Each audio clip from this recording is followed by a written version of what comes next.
Bonjour et bienvenue dans ce nouveau point lecture. Comme ma dernière vidéo haul livresque, je vous ai retourné une vidéo en sortant de mon bain. Voilà, cheveux mouillés, pyjama. Je pense que ça va être l'ambiance pour les bouquins dans ces prochaines semaines à venir. J'ai même sorti le plaid. On est à deux doigts d'avoir le chat sur les genoux. Ça fait vraiment un bon moment qu'on s'est pas vu pour un petit point lecture. Bah déjà parce que je lis lentement, ça vous le savez. Et puis là j'ai lu encore plus lentement, surtout le dernier bouquin, qui est pas très long mais que j'ai mis des lustres à lire. Alors je commence tout de suite par un Stephen King. Alors, si vous avez déjà regardé des vidéos pour lecture, vous savez peut-être, à part les derniers Stephen King, à part Contes de fées qui était sorti, que j'avais gagné, qui est le dernier Stephen King qui est sorti en France. Voilà, celui-là je l'ai lu. Sinon, quand je lis un Stephen King, j'essaye de le faire dans l'ordre chronologique. Donc là, je suis seulement en 1981. Et 1981, nous avons Danse macabre qui est sorti en France. Donc j'ai lu Danse macabre. J'ai aussi lu un autre Stephen King. Je vous en parle juste après. Danse macabre, c'est quoi? C'est un recueil de nouvelles. Franchement, j'ai été assez étonnée. Il y a des nouvelles qui sont vraiment dans le même esprit de ces futurs bouquins. Tu vois bien, il y a un petit peu des prémices. Dans ce recueil, il y a 20 nouvelles. Voilà, j'ai fait mon petit papier au fur et à mesure. Je les ai notées sur 5. Et on a quand même, dès le début, des très très bonnes nouvelles. Alors, je pense que dans ce recueil de nouvelles, la plus connue, c'est Celui qui garde le verre. On est à Jérusalem Slot. On est tout de suite dans une ambiance à la Salem. Et donc, ça nous parle de vampires. Et je sais pas si cette nouvelle a été écrite avant Salem, mais en tout cas, on ressent bien les prémices de ce roman. Ensuite, vous avez un que j'ai trouvé vraiment génial, c'est Poste de nuit, c'est la deuxième nouvelle. Ça nous parle d'un gars qui est embauché dans une équipe pour nettoyer le sous-sol d'une usine. Et il se passe des trucs, voilà, un petit peu glauques. Et pour vous spolier un petit peu, eh ben, il y a des rats dans ce sous-sol. Voilà. Je vous en dirai pas plus, mais j'ai adoré cette nouvelle. Ensuite, nous avons Une sale grippe.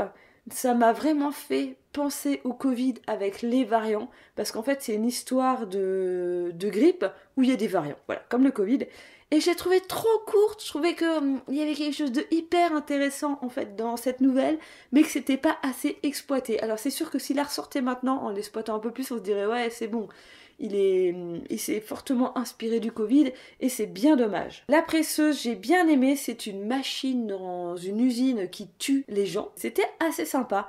Voilà. Après, on a quelques nouvelles qui sont moyennes. Vers la fin, il y a Les Enfants du maïs. Ça, je sais pas si ça n'a pas été adapté en série. Je voudrais pas dire de grosses conneries, mais je crois que ça a été adapté en série ou en film. Mais ça, je l'ai trouvé génial. Il y a la nouvelle Le dernier barreau de l'échelle. Je lui ai mis 5 sur 5, ça m'a fait pleurer. C'est l'histoire de deux petites filles qui jouent dans une grange à monter à une échelle et elles se retrouvent sur une traverse et après elles sautent dans le foin. Jusqu'au jour où il y a un barreau qui cède et voilà, il y a une des sœurs qui va aider l'autre. Et après, on se retrouve à l'âge adulte de l'une d'elles et voilà, je vais pas trop vous spoiler parce que déjà que c'est très court comme nouvelle, donc si en plus je vous raconte toute l'histoire, mais cette nouvelle m'a fait pleurer. Voilà, c'est vraiment ce que j'ai noté. J'ai trouvé hyper émouvante. En tout cas, elle m'a beaucoup touchée. C'est un recueil que je vous conseille fortement. Moi, j'ai vraiment beaucoup apprécié ces nouvelles. Alors, c'est sûr, c'est ce qui est un petit peu galère avec Stephen King, c'est qu'il y a des nouvelles que tu as vraiment envie que ça devienne un roman complet, que ce soit beaucoup plus long. Et bah, malheureusement, c'est qu'une nouvelle. Mais voilà, ne passez pas à côté de Danse macabre. Ensuite, en 1981, est sorti un autre Stephen King, donc celui juste après Danse macabre, c'est-à-dire Kuro. Moi, je le prononce à l'espagnol, Kuro. Donc, c'est l'histoire d'un chien, d'un Saint-Bernard, qui va être... alors, je sais pas si je peux vraiment vous spoiler le truc, parce que c'est pas évident. Bon, logiquement, vous savez, si vous vous intéressez à Stephen King, que cette histoire, c'est l'histoire de gens qui vont se retrouver en otage dans une voiture à cause d'un chien. Voilà, là je vous spoil pas le trop parce que c'est déjà un petit peu ce qui est sur la couverture du livre. Pourquoi ce chien les kidnappe entre guillemets dans leur voiture? Comment ça va se passer? Où ils sont? Pourquoi il y a personne qui vient les aider? Voilà, il y a énormément de choses. Par contre, comme d'habitude, le petit reproche que je pourrais avoir dans ce Stephen King, c'est qu'il y a toujours une mise en place qui est assez longue. Alors ça dépend de ses romans, mais moi j'ai trouvé que dans celui-là, voilà, ok, dès le début, on a connaissance du chien, tout ça, voilà, sa petite vie, machin. Et après, c'est normal, c'est fait pour. Parce que justement, on se dit, mais il a l'air cool ce chien, pourquoi il devrait devenir agressif d'un coup, c'est étrange. La mise en place des personnages et surtout cette description de son chien, de sa jeunesse en gros, de son évolution, de son quotidien, de cette sympathie de Saint-Bernard, euh, voilà, justement nous donne beaucoup de sympathie pour ce chien et on se retrouve coincé entre un sentiment de haine, un sentiment de compassion, un sentiment de douleur, d'empathie entre le chien et les personnes qui sont, entre guillemets, kidnappées dans leur voiture à cause de ce chien, enfermé, pris en otage clairement. Et voilà, il y a une espèce de dualité qui est extrêmement intéressante dans ce livre parce que tu sais pas si tu dois te mettre automatiquement tu vas te mettre du côté des humains. Tu vas voilà, t'as qu'une envie, c'est d'aller buter ce chien et il y a d'autres passages du roman où t'as de l'empathie envers ce chien qui est en souffrance et moi j'aime pas voir les animaux souffrir donc c'est assez ce livre a été assez compliqué à lire. Il y a des scènes dignes de Misery. Il y a des scènes bien gore dégueulasses. Je trouve qu'il y a des détails, voilà, vraiment dignes de la scène de Misery, la scène des chevilles. Pour ceux qui ont lu Misery, je trouve que voilà, cette intensité de cette scène, on la retrouve dans certains passages de Kuro. Après, de manière générale, j'ai apprécié le roman, mais je m'attendais quand même à quelque chose de beaucoup plus glauque. Je pensais vraiment être pris dans un huis clos au cœur de cette voiture, être pris comme un passager au cœur de cette voiture. Et on l'a par moment, mais voilà, c'est par moment parce qu'on vit aussi à l'extérieur les d'autres personnages qui entourent cette famille. Parce qu'en même temps, il y a un parallèle avec le reste de la famille. Ce bouquin a différents niveaux de lecture. On peut rester à l'histoire propre du chien, voilà. Et en même temps, il y a toute une partie sur le relationnel entre l'homme et la femme, dans le couple, il y a toute une histoire de couple en divagation, de couple en séparation. À différents niveaux, il y a de la déchéance, il y a de la défaite, il y a tout qui tombe, qui part en cacahuète dans leur vie, au niveau amoureux, au niveau professionnel, et bah du coup au niveau clairement physique, sur l'instant T. Il y a énormément de choses comme ça qui sont en parallèle. Et voilà, il y a une analyse complète qui peut être faite de ce bouquin et je l'ai vraiment trouvé extrêmement intéressant. Je vous le conseille fortement si vous n'avez pas lu Kuro. Voilà, je pense que ça va être... Je vais pas le mettre dans mon top 5 de Stephen King, mais je pense qu'il peut rentrer dans mon top 10. Et vu que ça faisait déjà un bon moment que j'étais sur ces deux Stephen King et que ça faisait un bail que je vous avais pas fait 2 points lecture, je me suis dit je vais prendre un tout petit livre que je vais lire en un week-end, tranquillou. Voilà, en plus c'est écrit gros, il ne devrait pas avoir de soucis, comme ça je vous tourne la vidéo juste après et je vous l'envoie. Malheureusement, ça ne s'est pas passé comme ça. Et en plus, voilà, je suis en train de filmer cette vidéo et je sais que, ouais, on est mardi. Je sais que celle qui va sortir dimanche, c'est donc le point lecture, la vidéo qui était juste avant celle-ci. Donc en plus, je suis vache parce que je vous sors même pas la vidéo en temps et en heure, on va dire, le plus rapidement possible. Et ben voilà, quand je parlais du loup tout à l'heure, voilà, on va avoir le chat avec nous. Oh oui. Tu restes là comme ça? Non? Bon bah cette partie de la vidéo va être sponsorisée par le chat et ses ronrons, je suis désolée. Après le bruit de la tronçonneuse là dehors, bah maintenant vous allez avoir le bruit du ronron du chat. J'espère que ça va pas trop s'entendre au micro parce qu'elle est quand même presque juste à côté du micro. T'en fais pas exprès hein. Alors le troisième roman que j'ai lu c'est le Tour d'écrou de Henry James. Alors ce roman, pourquoi je vous ai dit que je l'avais pris parce que ça va être super rapide, et bien il fait 154 pages. C'est l'édition Librio. Je vous en ai parlé dans la précédente vidéo de cette édition là et c'est écrit, voilà, super gros. Alors super gros, pas si gros que ça, c'est écrit assez gros par rapport à un livre de poche. Je m'étais procuré ce roman parce que j'avais vu que cet auteur qui est né en 1843 et qui est mort en 1916, c'est un romancier américain naturalisé britannique et il a passé surtout la fin de sa vie à écrire des romans avec un univers fantastique, subtil et terrifiant, limite gothique. Voilà pourquoi cet auteur m'avait attirée. Eh bien, comment dire clairement, ce roman parle de fantômes. Nous sommes avec une gouvernante qui vient arriver dans une maison qui est occupée par 2 orphelins, le tout géré de très très loin par leur oncle. Donc cette gouvernante a donc été employée par l'oncle et elle doit s'occuper des 2 orphelins. Il y a, bien sûr, il n'y a pas que la gouvernante qui est dans ce manoir, on va appeler ça comme ça, dans cette résidence, dans cette demeure. Elle va être obligée de gérer les 2 enfants avec d'autres personnes, surtout une personne en particulier. Je sais plus comment, c'est pas une cuisinière, c'est une autre gouvernante parce que je sais plus quel statut elle a, mais on est à peu près du même degré. Voilà, et en fait, le truc, c'est que toutes les gouvernantes qui sont passées avant elle ne sont jamais restées, et elle a un seul truc à ne surtout pas faire, elle ne doit pas mettre l'oncle au courant de qu'est-ce qui se passe dans la maison. C'est l'ordre que l'oncle lui a donné, l'oncle ne veut surtout pas être au courant des agissements dans la maison, tout ça, savoir si ça va pas. Il ne veut pas de courrier, il ne veut pas de coup de fil, il veut rien du tout. Clairement, elle trouve ça un peu bizarre. Je pense que pour vraiment cerner ce roman, je vais peut-être être obligée de le relire. Déjà, c'est écrit avec l'écriture de l'époque, du début du siècle passé, parce qu'on a changé de siècle quand même. Du début du siècle où je suis née, voilà, c'est encore plus sympathique.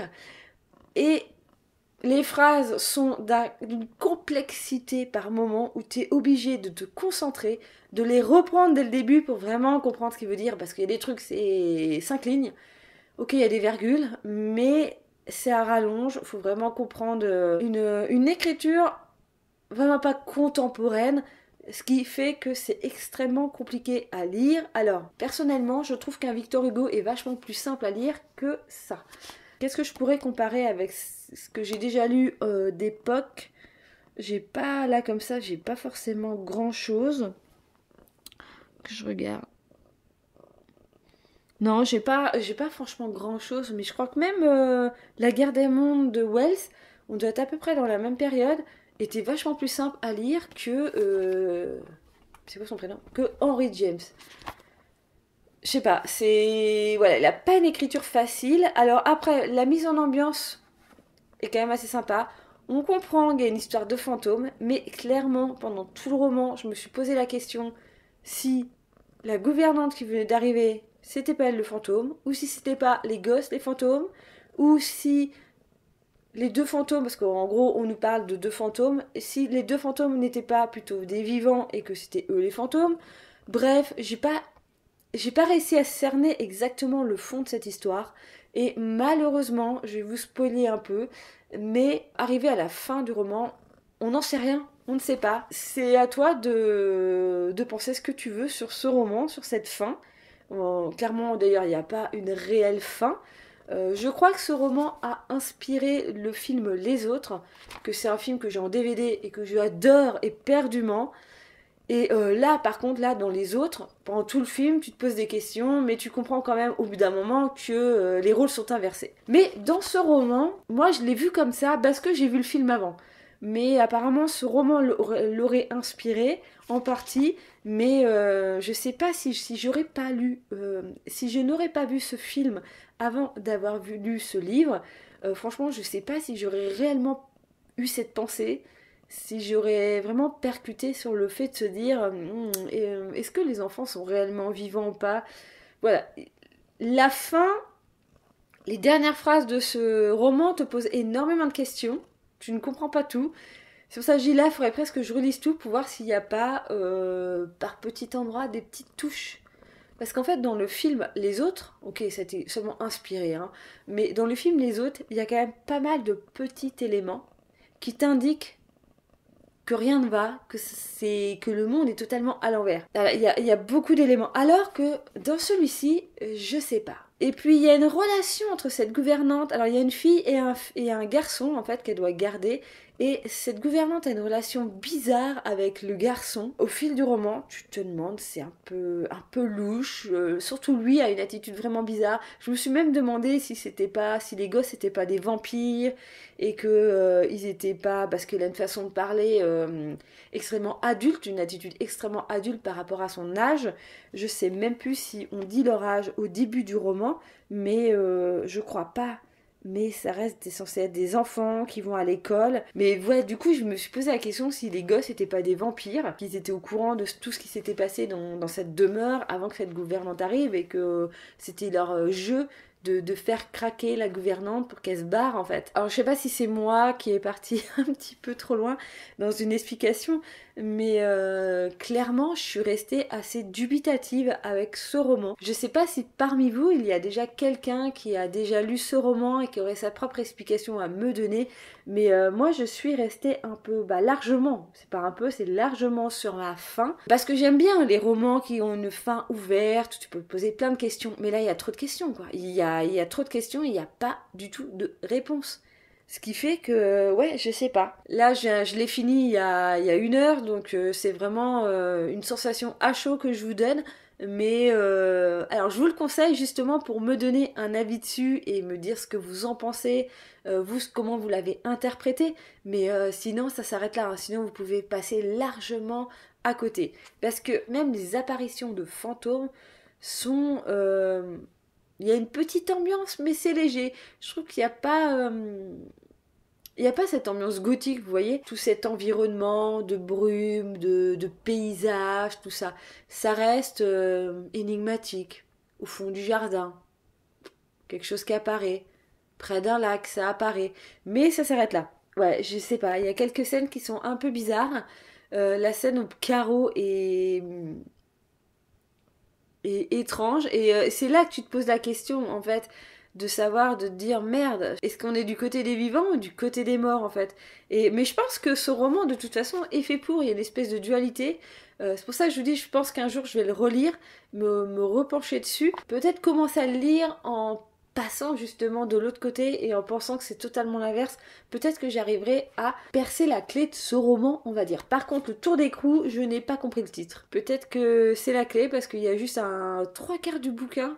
Dans les 10 dernières pages, je crois que on parle d'un tour d'écrou, mais c'est un tour d'écrou fait dans la tête. Voilà, comment dire, sur une relation, sur stop, ça peut pas aller plus loin, si vous voyez ce que je veux dire à peu près. Voilà, c'est vraiment, on va rester amis, tour d'écrou, parce que voilà, on peut pas, le relationnel ne peut pas aller plus loin. L'affection, tout ça ne peut pas aller plus loin. C'est vrai que maintenant, vu que c'est le titre du roman, est-ce que je dois pas tout le relire en pensant à ça? Je sais pas. Ah là, il me perturbe ce petit roman quand même. Voilà, je suis restée. Vous allez me dire, c'est normal, hein, un livre où tu te poses énormément de questions après l'avoir vu. C'est génial, c'est ce que l'auteur veut. Mais voilà, j'ai pas assez de réponses et j'aime pas rester sans réponse. Voilà, donc je suis mitigée sur ce roman. Et bien voilà, c'était mes 3 dernières lectures. Je sais pas encore qu'est-ce que je vais entamer. Je crois que je vais tenter de lire Ma cousine Rachel parce que Elodie va commencer la lecture de ce roman. Donc je pense que je vais essayer de lire là au mois de décembre, même si je vais pas avoir beaucoup de temps. Parce que là j'ai un boulot qui va me prendre énormément de temps. Je vais rentrer chez moi, j'aurai rien envie de faire, ça c'est clair. Puis de toute façon à l'heure où je vais rentrer, en gros mes journées vont être 6h, 19h boulot. Donc ouais, la lecture ça va être compliqué. Donc je vais quand même essayer de le commencer. Mais ouais, je suis pas sûre de pouvoir le finir au mois de décembre. Bref, on en reparlera. Je pense qu'un point de lecture sera fait courant janvier, fin janvier, peut-être début février, on verra bien. Voilà, hein, on verra bien. Mais vous inquiétez pas, je vous laisse pas sans vidéo, il y en aura plein d'autres. Si vous avez apprécié cette vidéo, n'hésitez pas à laisser un petit pouce en l'air. Si vous n'êtes pas encore abonné à ma chaîne, n'hésitez pas à le faire. Et sinon, moi je vous dis comme d'habitude, à une prochaine vidéo. Bye bye.